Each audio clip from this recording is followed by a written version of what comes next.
Good morning, good afternoon, good evening, wherever you are, near or far. Welcome back to the Coach D podcast. And thank you again for joining us with another episode. Today's guest is none other than Bennett Hunt, a German professional basketball player for Alba Berlin, competing at the highest level in the Basketball Bundesliga and the FIBA Champions League. Coming from a true basketball family, Bennett has represented Germany at every level, from the youth European Championships to making a senior national team debut. In this episode, we're going to go beyond the box score. We're going to break down the German player development system, the unseen grind of being a pro, the skills and basketball IQ that separate good players from great ones, and the lessons young athletes can apply right now to their own journey. So, listeners, without further ado, please give a warm welcome to Bennett Hunt. Appreciate you, Bennett, man. Thank you. I appreciate it. Thank you for your kind introduction. Of And I'm course. really happy to be here and to be able to talk to you today. Absolutely, man. And just before we even get started, Bennett, how was your physical and how was your mental? So far, so good. New year. I'm excited for 2026.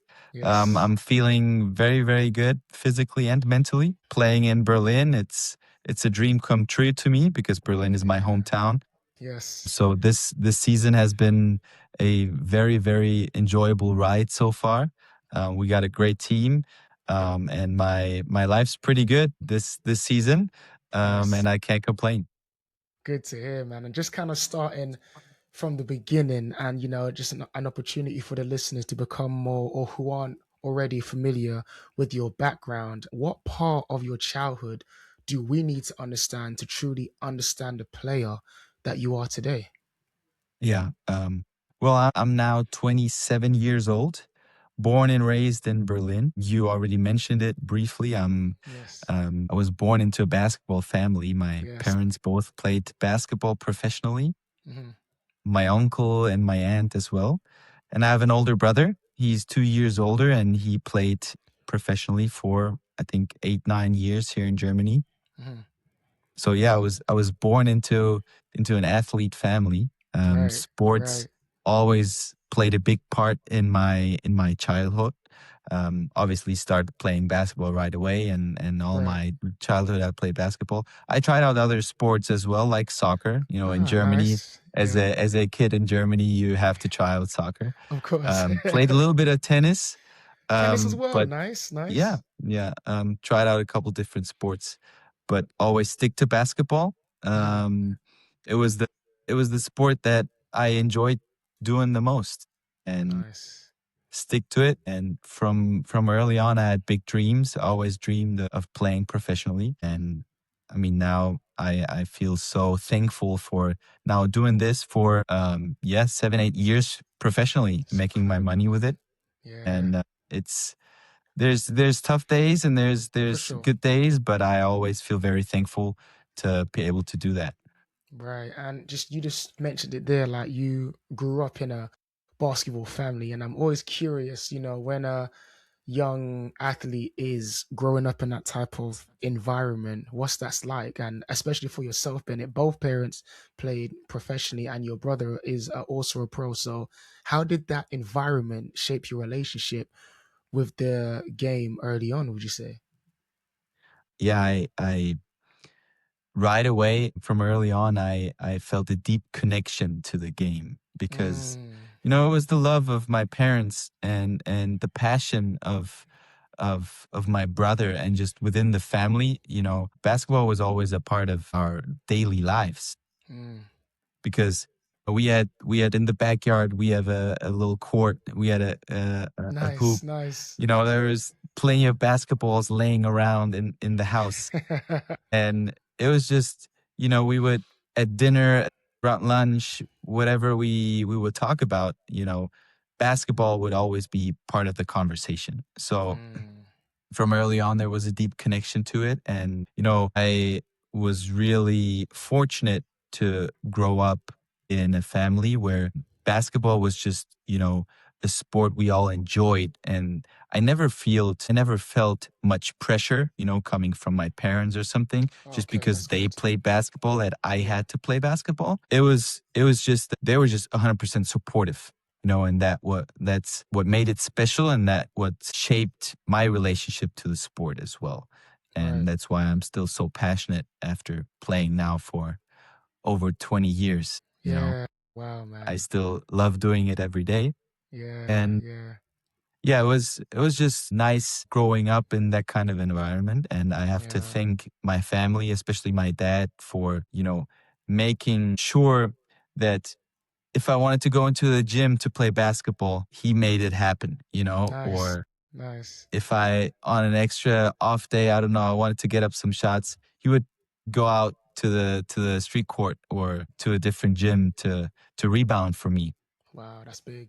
That's So big. that, helped me a lot getting better as well, and to just enjoy basketball and establish that great relationship, or that passionate relationship with the sport. Right, right. See, and first off, shout out to the support system, shout out to the mom, shout out to the pops as well. And one thing I loved is that growing up in that type of environment, some people might think you was like growing up in that environment, you're like forced to play basketball and they set super high expectations on you from early. But I love how the fact that, you just kind of said there was no pressure on your end. You kind of had the choice and you got to experiment with like tennis and football as Yeah, well. But you just had a natural gravity towards basketball. And I'm curious, just even on that note, Bennett, like how paint the picture for us just with regards to what the basketball culture is like in Germany. I think when I started, it wasn't as big as it is right now, you know. Okay. Um, Obviously, growing up in a basketball family, for me, basketball, I lived in a basketball bubble, you know. Okay. Right. Right. Right. Right. Basketball is still a pretty small sport in Germany, because soccer is dominating everything Mm, basically. But and we probably gonna talk about it a little later on, that basketball has developed, especially yes, like for sure. the development, the club, the structures within the Yes. club has tremendously improved. When I started in a small basketball club in the south of Berlin, you know, Okay.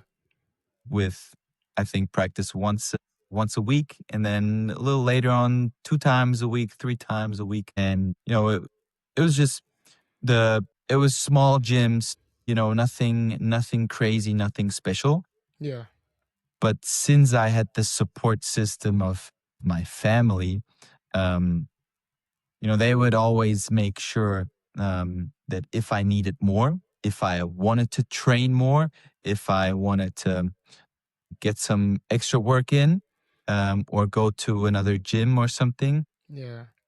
they made it happen through Nice. their connections in Berlin. My dad worked at a basketball club for the last 20 years, I think. Oh wow. Okay. So he always had keys to gyms and to Nice. Nice. to courts Yeah. available. But I think the development, or where I grew up and how I learned playing basketball was, I would say, pretty standard. You know, I started in a club with regular practice, and then later on it got professional more and more. Yeah. It got more. I think around the age of 12, I was part of a Berlin selection Okay. where like the best players from the city Wow. would come together once a week to practice. And then every other weekend would go on little trips to play like other states. Right. Let's say the Yes. Yeah. state of Bavaria, or I don't know, we would travel to the west of Germany or north of Germany to play the best players from Hamburg or Right. something like that. Yeah. And then later on, under 15 was my first tournament with the youth national team. Right. And Right. from there on, every summer I would play youth national team. So with my age group, born in 1998, Yes. um, we would always have in the summer training camps and then selection teams where we'd go and play tournament. And that obviously helped me a lot Right. to have great competition Yeah. during the summer, during the off season. go to play tournaments and experience other cultures and other playing styles when we would play as Germany against France, against Italy, against Mm, Spain.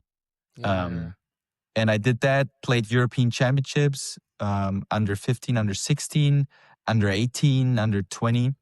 Um, so yeah, that helped me a lot.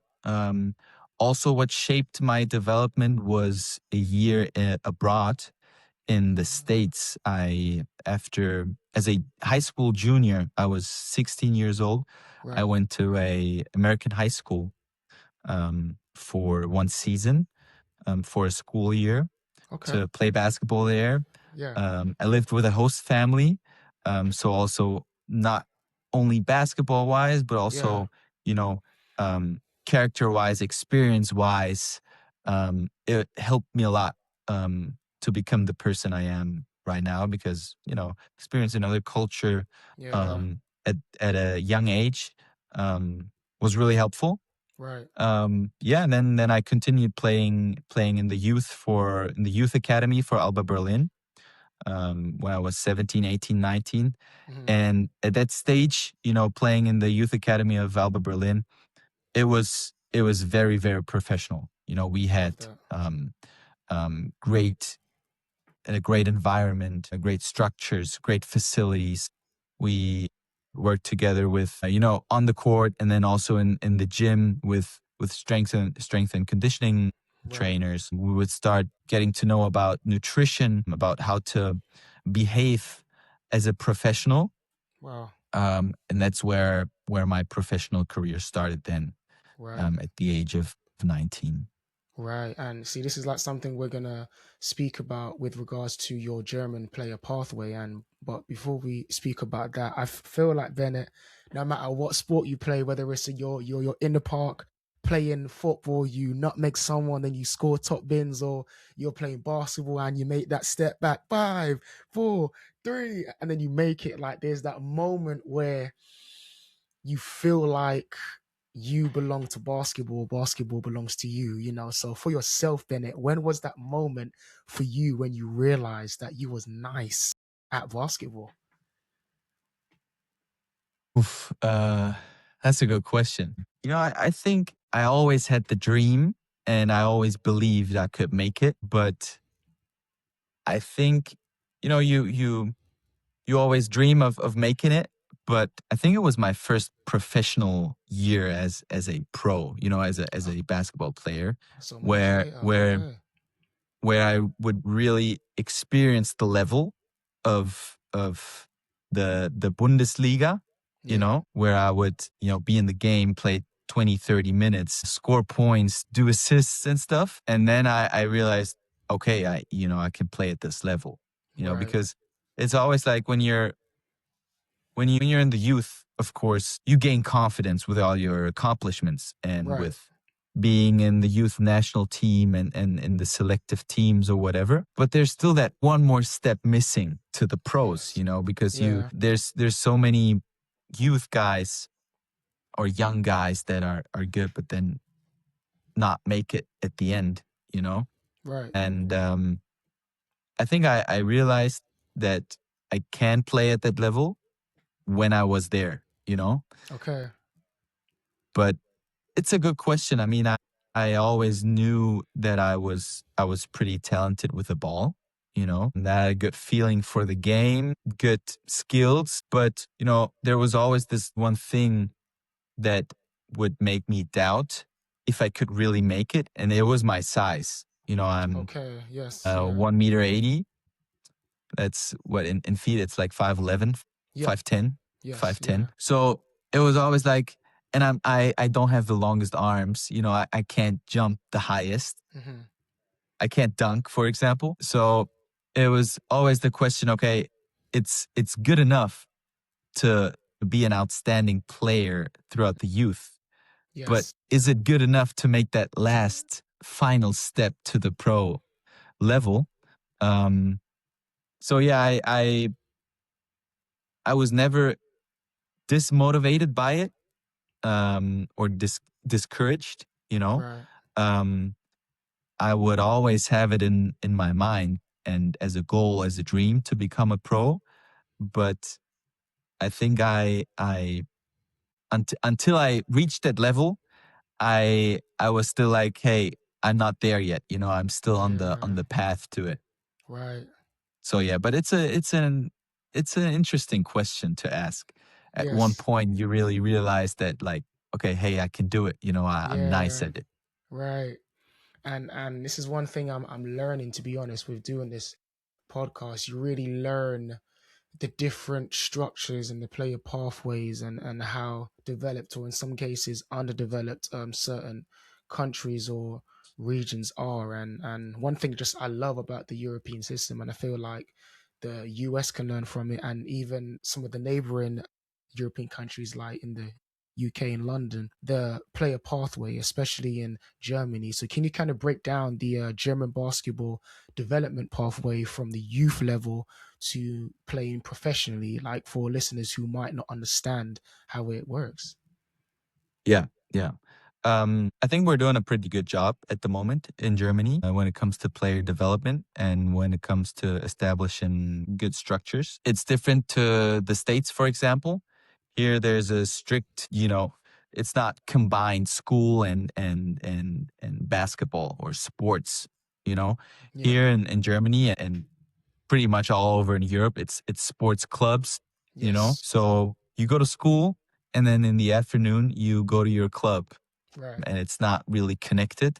I think Yeah. there we can still make improvements because when I was a young player, mm, I would always have the challenge of, I don't know if I would for example, have to leave on a Friday for a road trip or a tournament. I would miss school, you know, Okay. and then I would have to talk to my teachers to be like, hey, I have this important tournament coming up, but I have to leave Friday morning.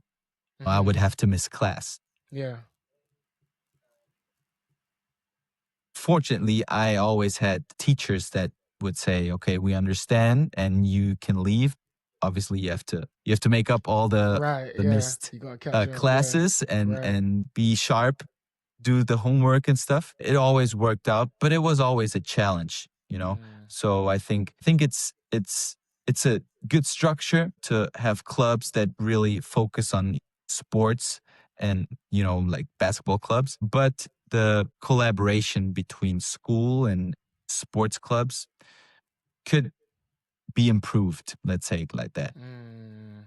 But Right. the usual pathway is, that you join a club. I think from like 4, 5, age of 6, there you can offer or there's offers to join a club and to start playing ball, and first it's more about, the fun and creating different movement patterns and Yeah. getting to know the sports, creating that passion, all in game situations for the kids, to Yeah. just experience how fun it is to play together, to play as a team.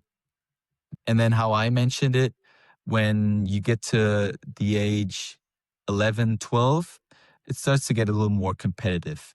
Hmm. More competitive leagues. You play like little championships within your Nice. cities Right.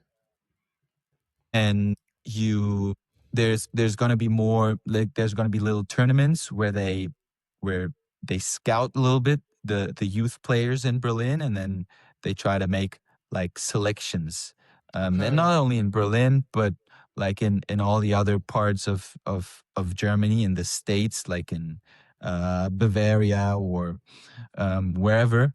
They try to form like little selections of the best players. So they have a chance to compete against each other because at one point, age of 12, 13, 14, you got to increase the level a little bit. You got Yes. to you got to make these kids compete against each other, or the best kids in each age group compete against each other, because Right.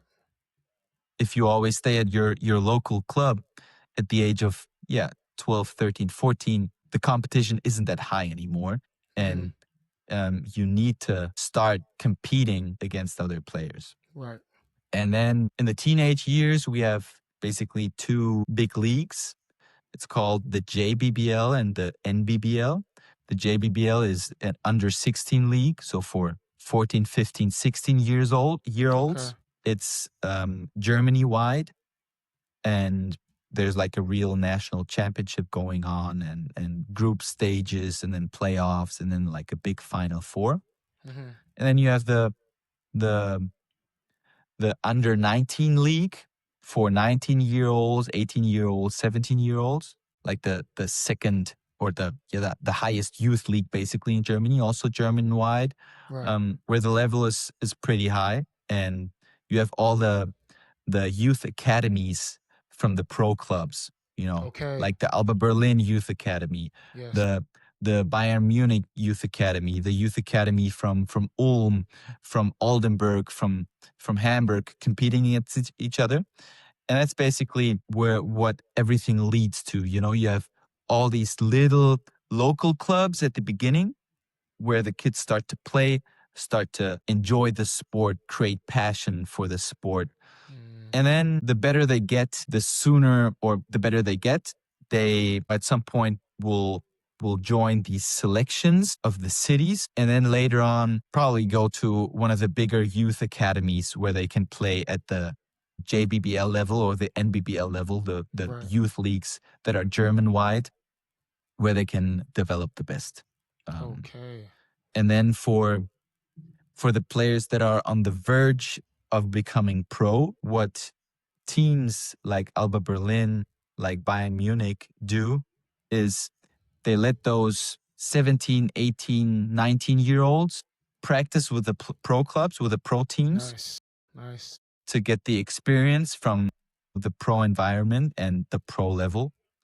And then they have a second team that plays in the third league, in the fourth, third, or second league of Germany, where, obviously the level is a little lower, Mm-hmm. but still there's pro players running around. Yeah.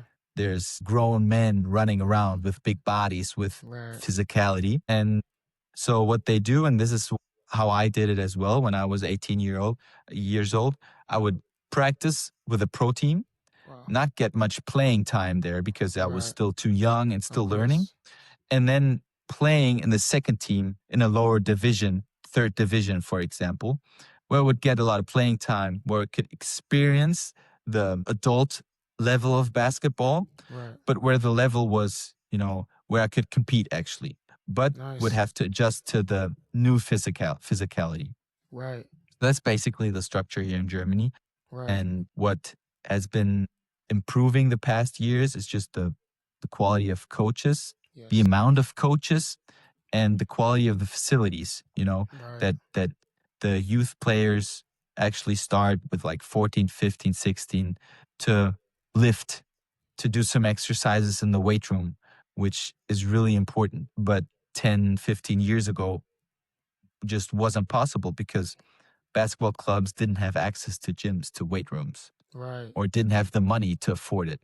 Mm-hmm. Um, and that improves right now. We have more coaches in each club usually, or 10 years ago, for example, there was like one or two coaches for all of the youth teams.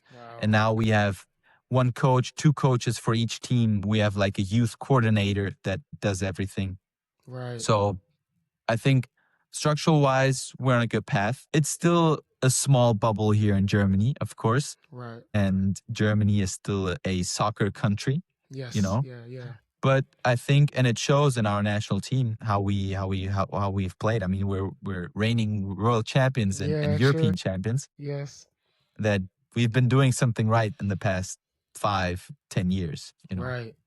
And this is something that I think is really key about the player pathway, which I just love the European system because, like you said, from the ages between 17 to 19, even though they're not getting a lot of minutes and they're playing in a different league, they're getting to train with these high level pros. So they're picking up on the tempo of the game, the communication, the small little details, how to read the pick and roll, how to stay composed, and just even how to be a pro off the court as well, how to Yes, conduct yourself and things yes, like that. So, what was you at such a young age, Bennett? I mean, it must have been a huge jump, when you're training with players the same age as you versus when you're training at the pro level, you're being exposed to a high level of basketball. So, if you kind of think back at that age, Bennett, what was you being exposed to when you was in those type of training environments with the pros? Yeah, yeah. It was really, really valuable for me. Yeah. And I obviously needed some time to adapt. Yes. I remember the first couple practices, um, and when then we would go live to 5-on-5 actions. And I would, start at the sideline because, I would be a substitution player. But then I would come in and like the the the speed and just the physicality was on another level. And the Yeah. way and how quickly they make decisions, how quickly the ball moves, and how every mistake you make, it will be punished Yes. was crazy. And at first, like a huge step for me. Very, very valuable to experience that already at the age of 17, Right. which helped me a lot to adapt. I think that's the biggest key also, or something that I now see as in more experienced players with youth players coming in is exactly that, like the mental focus and the quickness, not only physically but also making decisions Right. and being really focused and sharp. And that was a huge thing that I had to learn, and that Hmm. it's a process that every young player has to learn. For sure. Yeah. Yeah. But it's for the young guys, and we have a lot of young guys in our team. It's really valuable, or young rookies that only practice with us and not play, just to see how every practice requires a lot of focus, Hmm. how every play, every practice, or every second during the practice, you got to be ready. You got to be able to listen. Yes. You got to be able to, you know, fix mistakes right away after they happen. Yeah. Uh, Yeah. because that's one thing that I think in the youth, or that is a big difference at the pro level, is that pro coaches, it's fine if you make a mistake, but after they correct you, they expect you to not make it again. You Right. know, Right. our coach always says, "Give me new mistakes. Don't make I the like that. don't make the same mistake again. Yes. Give me new mistakes. New I mistakes. I like that. I I want to like that. teach you. I want to help you. I want to get you better, but only if you give me new mistakes." Right. And I think that's a huge point that you have to learn as a young player, is that when he says something, when he corrects you, or even a different player, another your teammate, you got to be able to listen and to apply the solution and Yes. to not make the mistake again. Right. New mistakes. I like that. I think I might even steal that, to be honest with you. I like that one. I like that one. And just before we speak about the growth that you had from the youth national team to competing at the senior level, like what can other countries, especially in the UK or US, learn from Germany's approach to youth development? Well, I've never experienced the youth in the UK, Mhm. so you got to help me out on that. Yeah. I've experienced the development in the US since I played there for a year, so I Right. can compare that a little bit. I think what still is where Germany is doing a very good job is teaching fundamentals the right Hmm. way, Right. and teaching how to apply different concepts of spacing on the court and how to play together and how to move together. I think we're doing a great job in that, and where youth players learn how to move on the court with with the right spacing, and how to play the right pass in the right angle with the right hand, and just to be fundamentally very well educated. Right. I think that's something good, and something where we're doing a good job, but at the same time where we have to be careful not to overdo it, because what, for example, you know, in the States is like, and you can see it at all levels, is that, American players and American guards especially are just really have a natural feel for the game, and are really good in one-on-ones, Yeah. in breaking down defenders. And that's sometimes what is missing a little bit here in Germany, is that clubs, teams, and coaches focus a lot on team basketball and team movement and team fundamentals. I don't know how to set the screen in the right angle, when to make the right backdoor cut, Right. how to move when there's a drive to the baseline, to the middle, drive and drift, drive and lift, Mm, kick out, swing, swing. Like, very important fundamentals, especially in team basketball. And it's really, really important to learn. And I think we're doing a good job of that. But I think what we could do better is let youth players sometimes play a little more and get that feel for the game, and let them be a little more free, yeah. where I Yeah. think that's what in the US is a little too much, where it's Yeah. just like hoop and ball, and Yes. we play one on one, and then you play one on one, and you break him down, and you know the guy who makes more step backs wins the game. Yeah. It's a little exaggerated, but just to make my point, because even at the pro level, I see a lot of rookie Americans coming overseas and having to learn important principles on how to move without the ball, how to make the right pass in the pick and roll, or how to set the right screen angle. Where I'm like, for me, this is supernatural because Yes. we've been taught uh, exactly those principles already in the youth. Right. Um, but then I see a lot of German players being stuck in their role as, like, for example, a 3-and-D player, Right. because they've never really got the chance to um, develop like a game where they can score on their own, where they have a rhythm and a flow in their game. Right. Yeah, Right. that's I would say the biggest difference, a point that we're doing well here in Germany, and also, yeah, something we could improve. Right. And I feel like it's such a huge honor from what I hear and from what I gather. I mean, it's one thing to wear a jersey that represents your city or your town or your region, but then it's another thing, whether it's at the youth level or the senior level, to put on the jersey that has the colors for your whole nation. Like, you're representing your country. You got your last name on the back, so you're representing your family. You're really like role models and a representation of the people of Germany. I mean, playing at that level, what were the biggest differences mentally and physically, did you find? Yeah, yeah.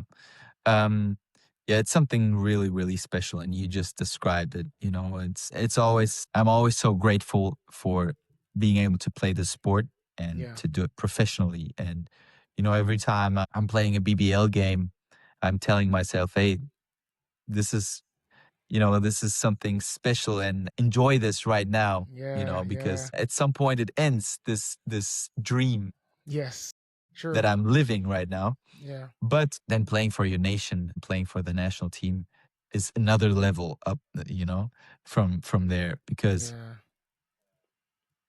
yeah, it's just a different special feeling, to be able to represent your country, to play for your country, Right.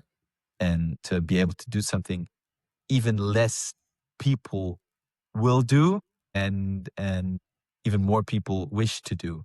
Yes. And this is exactly what you feel in those competitions, that it's not only for me, for my teammates, for the players on the German national team, something special.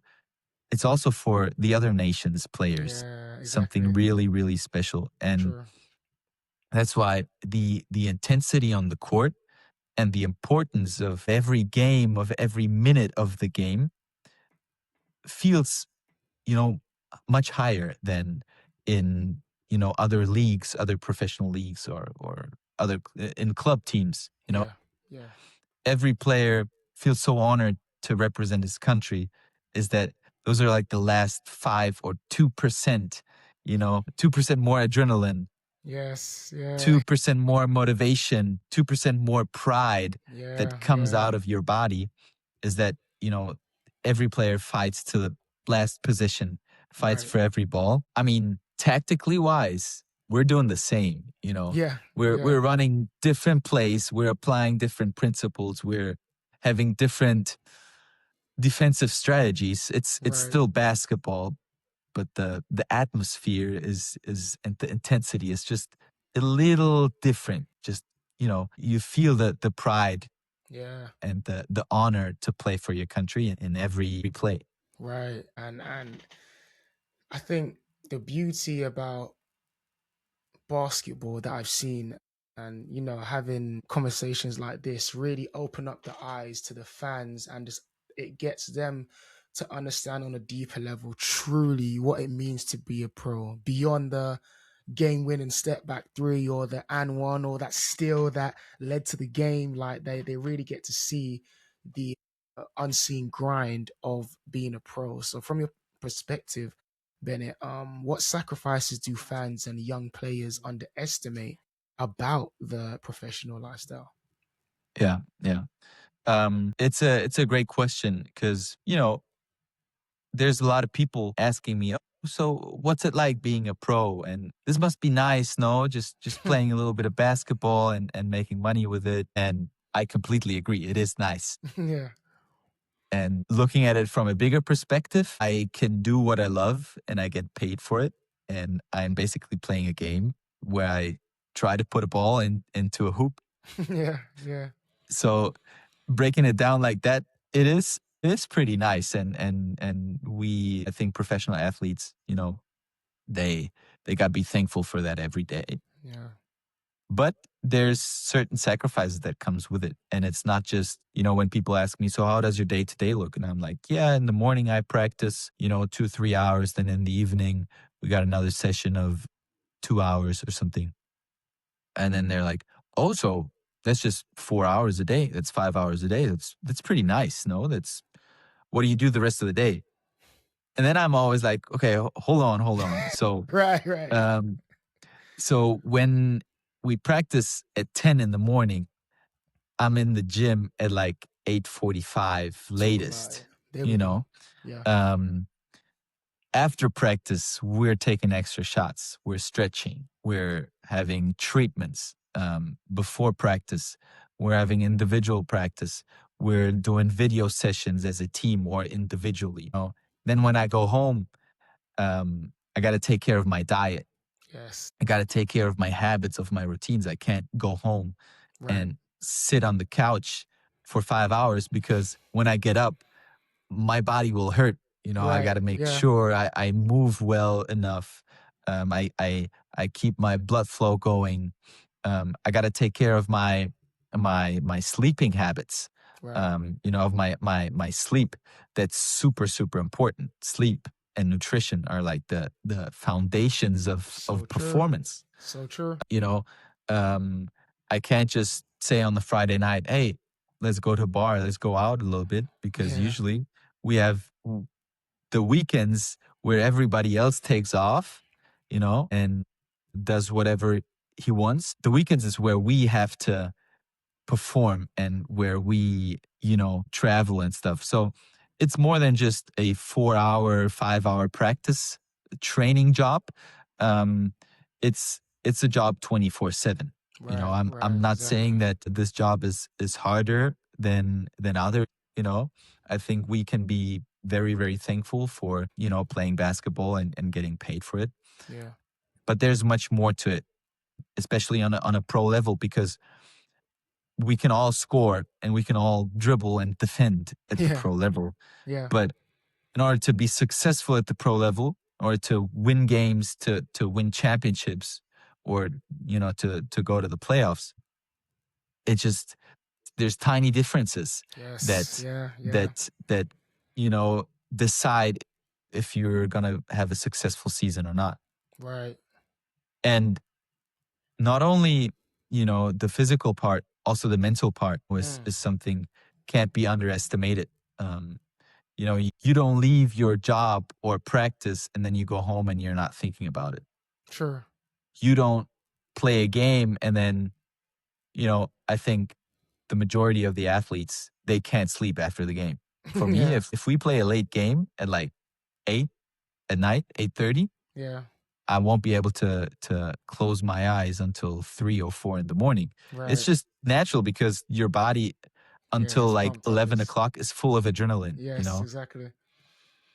and or I don't know, you have to travel by bus back south of Germany 7 hours, and you Yeah. get back to home at 6 o'clock in the morning. Man. So there's obviously sacrifices you have to make, Yeah. and just adding one thing to the pressure Sure. mentally is that the contract you usually have is maybe 1 year, 2 year. If you're lucky, you get a 3 year deal. One bad season, basically, your price can go down. One good Yeah. season, your price can go up. Go up. Yeah. And the market is highly competitive. If you're having a not so successful season as a team or as an individual, it's going to be a little tougher for you next summer to find a good spot on a team, to sign a good contract. So the pressure is always there to perform. Yeah. Doubts and fears are always there. What if I, you know, or hurt myself? What if I underperform and then I don't get a contract next year? So yeah, the mental pressure is always there because we have a career of 10, maximum 15 years where we, you know, try to get the best results possible for Yeah. us. Yeah. Um, so and then also, the pressure that comes from the team, the club highly depends, like as looking at the club as a business, from a business standpoint, the club Yeah. depends on wins and losses. If they Sure. don't stay in the league or if they move down, they're gonna lose a lot of sponsors, a lot of money. They have to fire people. I think the mental part of it, the mental side can't be underestimated. Yeah. And just even on that, you kind of brought me to my next point. Is like, how do you handle the long seasons mentally, especially when minutes, roles, or results fluctuate? Yeah. I mean the season is long. Yeah. Yeah. And there's going to be stretches where you play more. There's going to be stretches where you play less. That's just how it is. It's part of every team that roles change a little bit. Then there's a guy gonna get hurt, next man up mentality, Yeah. stuff like that. So yeah, and then we're not playing in the summer. We're playing in the winter. The winter in Germany is yeah, there's Yeah. not gonna be a lot of sun. It's cold. So especially months like we're right in the middle of it. Months Right. December, January, February are Right. also gonna be tough because it gets darky at 4 o'clock. Right. Yeah. Um Yeah. Same over here. and Yeah. It's crazy. yeah, yeah. So you spend all day in the gym. You leave the house, it's dark. You leave the gym after It's your dark. practice, it's dark basically. So you got to be mentally prepared for that. You got to be mentally on a steady level. There's the saying, for sure you've heard of it as well: never too high, never too low. You Yes. know, Yeah. don't be too high when you win 5 in a row and you play 30 minutes. At the Mm, same time, don't be too hard on yourself when you have a bad stretch, a bad right. shooting night. You lose a couple games, you play less minutes. You know, if you can find a happy medium, Mm, um, that will help you a lot. If you establish a support system, friends, teammates, girlfriends, family that supports you, that can get your mind off basketball. If you on an off day can, I don't know, go on a walk, go to the movies with your friends, with your girlfriend, whatever, yeah. that will help for sure. Because yes, it's our passion and our job and what we want to do 24/7, but you also have to find the balance in order to perform the whole season and in order to hopefully perform at your best Yes. when the playoffs arrive. Oh, Right. and that's Yeah. in that's Yeah. in May. That's after 9 months of training and playing. So yeah, um you really have to find your balance Yeah. to not be exhausted Yeah. when spring arrives and the important part of the season. Right. And just honestly, man, I mean, it's hats off to you and every single pro because just again, for me, I'm just learning more, speaking to high level pros like yourself, like the highs, the lows, and there's so much more to you making that game winner. If we go underneath that surface, it's a lot of practice. It's a lot of messing up the passes on the pick and roll or missing that shot to the point where you've got that shot down. Like there's so much layers and so much hard work and dedication and as you said, sacrifice that go into it. And even you kind of mentioned everyone, especially at the level you compete at, everyone is super skilled, so at the highest levels, in your opinion, Bennett, what truly separates good players from great ones?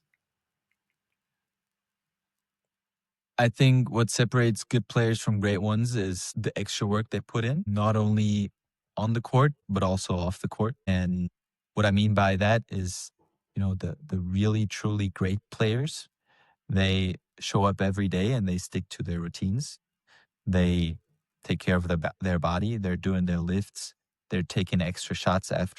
after practice. Good players do that as well, but they Yeah. don't do it every day. Right. They Yeah. do it when they feel like it. They don't do it when they're a little tired, when they're not in a good mood. They don't do it. But great players, they always show up. They always do it. Yeah. That part on the court. Off the court, the really truly great players, they take care of their body. They take care of their diet, of their sleep. They mentally prepare for the games. They watch the opponent. They knew who they will play against. They scout, and they always rewatch their games, to see what they can do better. So I think great players, they go the extra mile every day and they always show up. That's the biggest difference that separates good from great. Yeah. And to every youth player out there listening right now, I think that's also the difference or the step that will make you become a pro is the extra work you put in, because let's say in Germany, in the youth academies, you know, every one of the 16, 17 years old, they practice every day. They have their team practices, they have their team lifts. But if you only do that, you always be average and always be like everybody else. So Sure. you Yeah. gotta find ways to separate yourself from the others. And that is Yeah. by doing a little more, doing a little extra, doing things smarter, because more is not always better. Mm-hmm. Sure. I remember a time where I did a lot of extra and then it ended up getting hurt because I did a little too much. Ah, wow. So, Okay. doing extra is fine, but also doing things smarter Yes. is also good.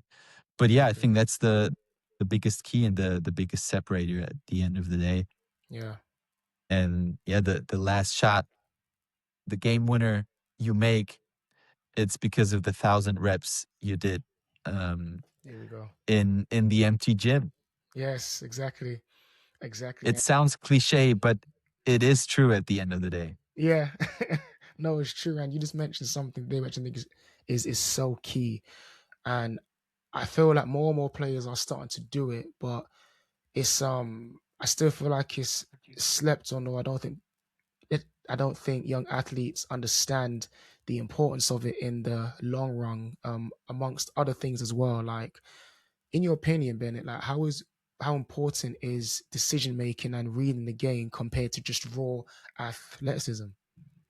Yeah, it is extremely important, and especially in today's game, it becomes more and more important Yeah. because um, the the athletes are getting better and better, because the development and the awareness of um, you know training, starting to lift at a young age is there now. Right. Yeah. 20, Yeah. 30 True. years ago, youth players would just play basketball, and then Yeah. if they were good, they would do more, and then if they would arrive at the pro level, they would also start lifting and stuff. Yeah. But that awareness of strength and conditioning for youth players for development is there and is pretty decent throughout all age groups and levels.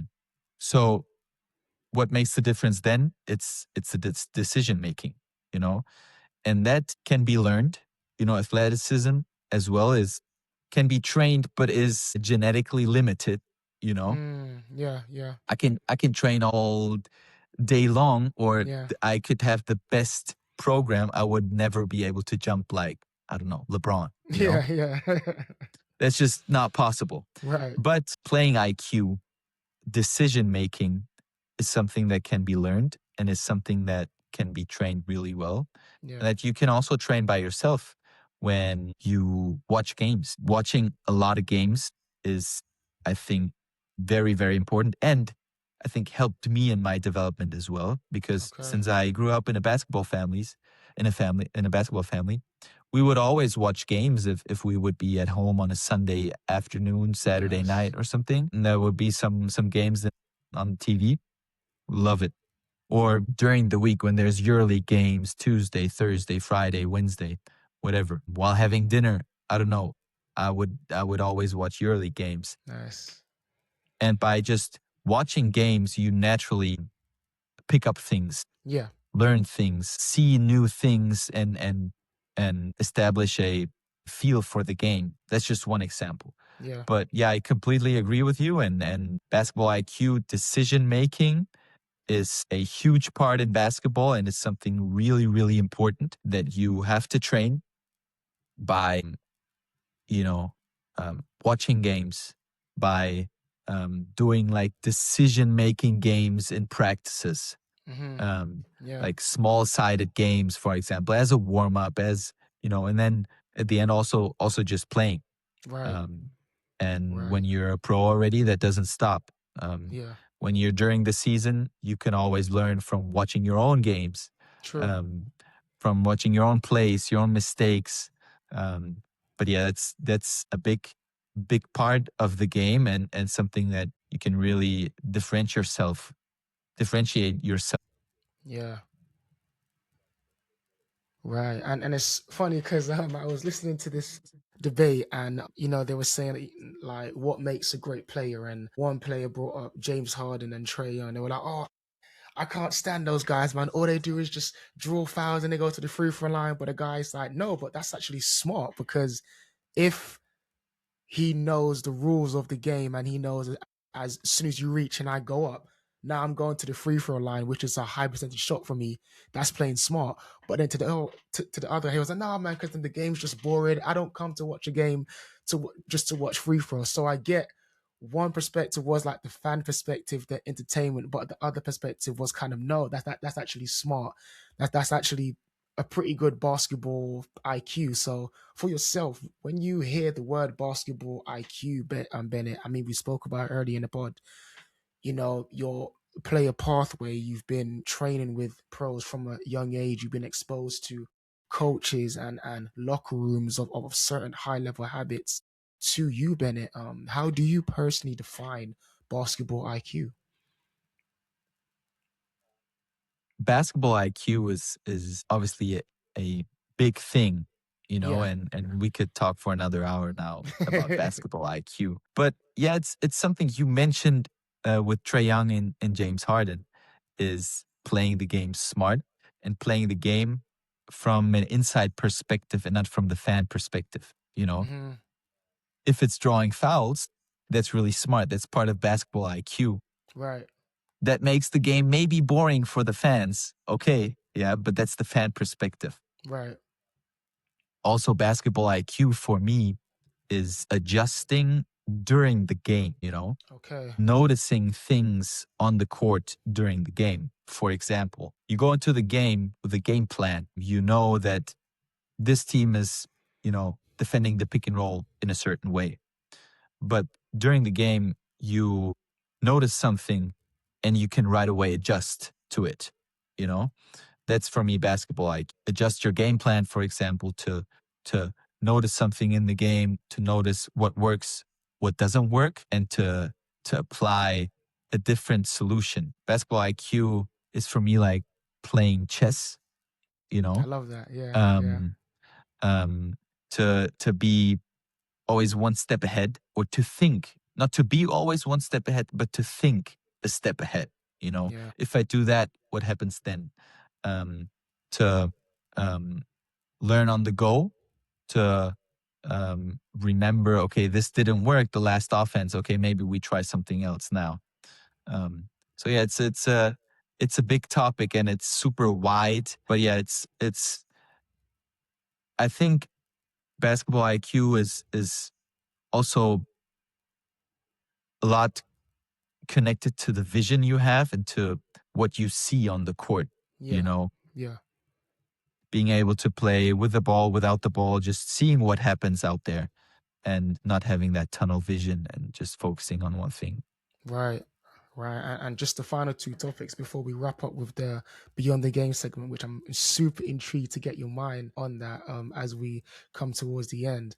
One thing I love, Bennett, is the game you've, and I'm sure you've seen it because I know I've seen it. The game now has evolved so much. It's much more faster paced. I heard a stat the other day, like the mid range game has kind of gone now. A lot of players are going for like the layups or threes, in back in the days, I mean, even I was taught like on a fast break, you want to go for a layup. Whereas now in the NBA and the EuroLeague and just basketball all around the world, it's a transition three, so the game has definitely evolved. But with that, you're seeing the guards who might be quote unquote, they're not 6'6" or 6'10, some of them are just about 6 foot, 5'10". Some are even lower, but they're still finding the advantage within that. So for yourself and the role that you play and the size that you have, Bennett, how have you been able to be of impact to your team, and how have you been able to hone in on your style of play despite, some people might see it as a disadvantage, but for you, I find even just watching your game, that's an advantage for you. So how do you play with so much confidence with a player being your size? Yeah. Well, in general, I'm really happy actually. I mean, because I'm that size, but that in all levels and also in EuroLeague level, top level in Europe, Yeah. there's so many small guards Yes. at 6 foot, 5'11", 6'1", Yeah. that are super successful. You know, that are playing top level and that they're leading their teams. You know, Yeah. for example, Shane Larkin, Mike Yes. James, Ooh, Facundo Campazzo yes. from Madrid. Yeah. They're small guards that are leading the teams. Mhm. And yeah, for me, it's, people always ask me like, how is it being that small, playing in a sports where, size matters so much? And I can't really give them an answer how it is because I've always been the smallest guy on the court. Yeah. So I don't know how it is differently when, Yeah. how I just know it like that. And I got used to it and Right. I found ways to take advantage of it. And I think small players have a big advantage because they're quicker, they're more dynamic, and somehow can make quicker decisions and just attack from different angles. Yeah. And it's always, I think, it's hard to guard smaller guys. If True. you have to guard somebody that's smaller than you, it's it's a little uncomfortable, you Yeah. know? Yeah. And I think it's important for me knowing what I can do and what I can't do um, on the court and to, play to my strength. I'm also lefty, which is also, um, you know, not usual and a little different to guard. Yeah. So I just have to find my advantages, and that's, being quick, working with fakes, attacking the paint, shooting from the outside, and attacking with my left hand, and then clearly knowing, where my boundaries are. I won't be able Mm. to, jump through contact and make a tough finish. Yeah. I rather stop and shoot a floater. Right. Right. I rather do a quick one-step layup off rhythm so the defender can't block my shot. Yes. Or I do the Steve Nash dribble Oh, I and love that. Yeah. Yeah. keep Yeah. dribbling it and look Yeah. for a Baseline pass or kick out. something. Yeah. So for me, I've always been the smallest guy, so I only know how it is to play against bigger guys, and I've got used to it, and I've adapted my game to it. And then second part is just knowing what I can do and what I shouldn't be doing. Yes. Yeah. And just to play to my advantage. And I think small guards will continue to survive in the game of basketball Yeah. because they will always beat people with quickness, and they will always be a little uncomfortable to guard, you Right. know? Right. They have quick hands, they have other angles, they can do everything a little more quickly, and that will always help them, and that will keep them in the game of basketball, even though Right. it's a game of tall people. Right, right. And just the final question before we wrap up with the fourth quarter. Appreciate your time, by the way, Bennett, man. Honestly, man, this is a true humbling experience for me, man. So thank you again, man. How do you, because we just spoke about the season can be long, and that's not even including the playoffs that start in May. Just the having to always be focused and attention to detail and being able to adapt on the fly and to manage how your week looks like. You might not be able to go out and party, or like you have to really say no to certain things and just preserve your body. And like you said, basketball is a job 24/7, and even for myself, it's difficult at times. I'm getting better, but it's difficult at times to switch off my basketball mind. Let me take off my Coach D hat where I'm watching basketball 24/7 to, okay, what does Demetrius like to do? You know what? I like to read. I'm going to read this book, or I haven't Yeah. seen this movie. I'm going to watch it. So for yourself, Bennett, being the high level athlete that you are, where your season is so demanding, how do you separate Bennett, the basketball player, from Bennett, the person? Yeah, it's a very, very good question. And it's an important question to ask yourself. And every athlete should early on ask himself that question. Yeah. Because for me, it was like that the whole, or early on when I was younger, when, I started my pro basketball career, like basketball was everything. I Yeah. defined Yeah. myself through basketball, and my identity was basketball. And, I started noticing at some point that, I would be hard on myself, or I would have lower self-esteem when I would play bad games. And I was like, no, this is unhealthy, and Yeah. this cannot happen, because no matter what you do on the basketball court, it's just one part of your life, and Yes. there's much more. And it's just the game, a game that the person Bennett plays. Yes. So, reflecting on that, and at the same time, then trying to find other passions you have is really, really important, So because true. I can tell everybody out there, and every young player who says, "Oh no, it's just basketball is my everything. No, I Yeah. don't like anything else. Basketball is everything." I mean, it's good that you found basketball, Yeah, for sure. don't get me wrong, but I promise you that there's other things that you will have a passion for. Yeah. That's really important to look for that, because it will help you throughout the season if you have other things you like to do, if you have other passions.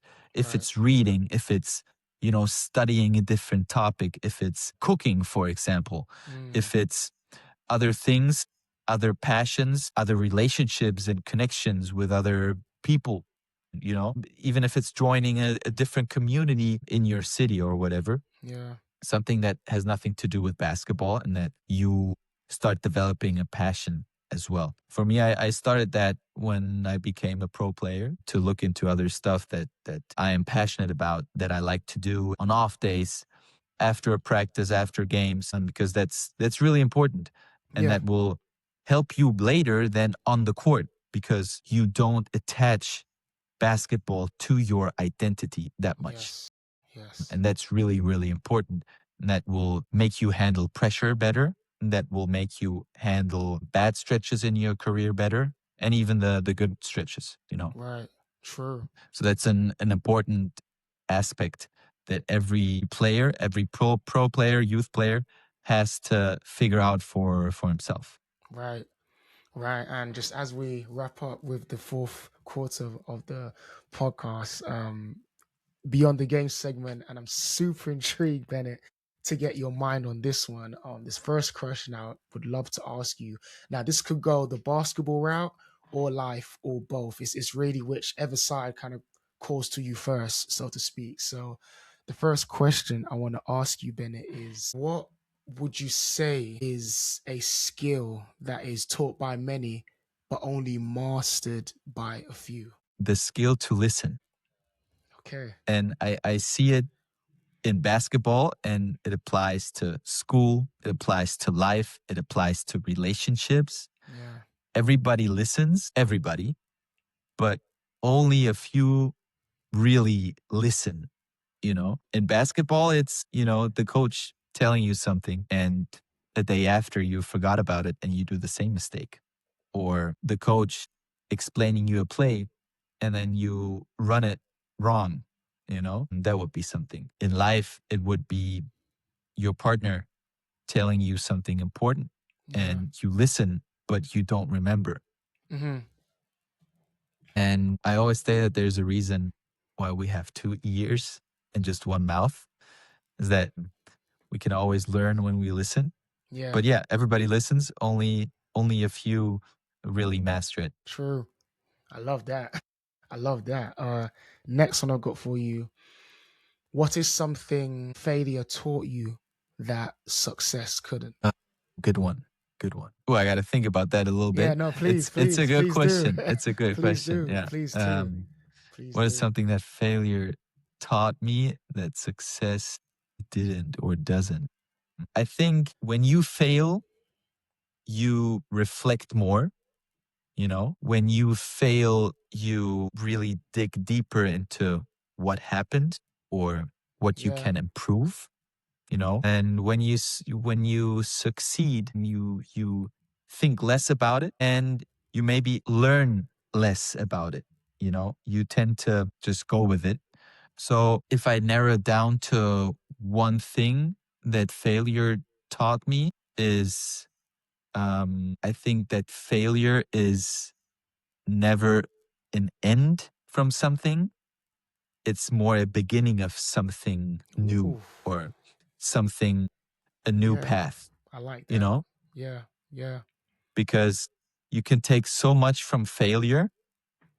Um, and you can always, you know, since you can always learn something from failure, failure is always an opportunity for something new, for something you can improve. Right. Oof. I love that. Failure is just the beginning of something. I like that. Honestly. Love that. And the final three. Best piece of advice you've Best piece of advice I've ever received. I've received a lot of pieces of advice from coaches, nice. mentors.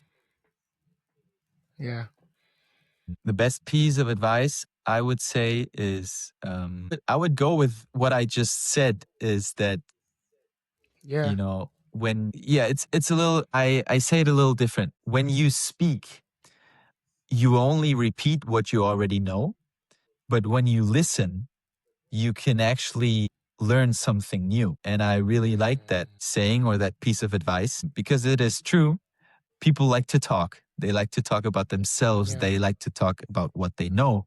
But yeah, when you speak, you can only say what you know. But when you listen, you can learn new things. You can experience new perspectives. So I think Yeah. that's not only a good advice for basketball players, but also for, you know, everybody in life. True. True. Final two. This one is more of a statement, and you have to fill in the blank. So the statement is, if it wasn't for basketball, I wouldn't have learned filling the blank about myself. If it wasn't for basketball, I wouldn't have learned. I think to be as disciplined as I am right now. I think basketball has taught me a lot of discipline, you Yeah. know, and just my passion and my love for the game motivates me so much that I learned to be disciplined. And Nice. without basketball, I don't know if I would be that disciplined and Right. would stick to my habits and routines that much. Okay. And just a final one now as we wrap up. I'm gonna set the scene for you now, Bennett. So there's a young kid born and raised in Germany, and he's been following your game from the beginning.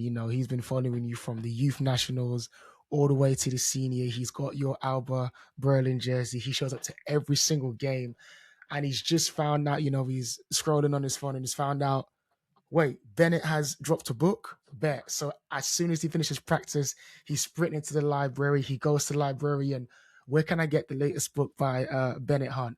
Librarian said, you go upstairs, you go right, you go to the all-time best author for sports. You can't miss it. So he's super excited now. He's going up the stairs with your jersey. He picks up your book, Bennett, and he's looking at it. And the question that I want to ask you is, what would the title of your autobiography be? Okay, okay, let me think. Um, that was an amazing introduction into the question, by the way. I loved Thank it. you. Thank you. I would say never stop dreaming Why do you mean that?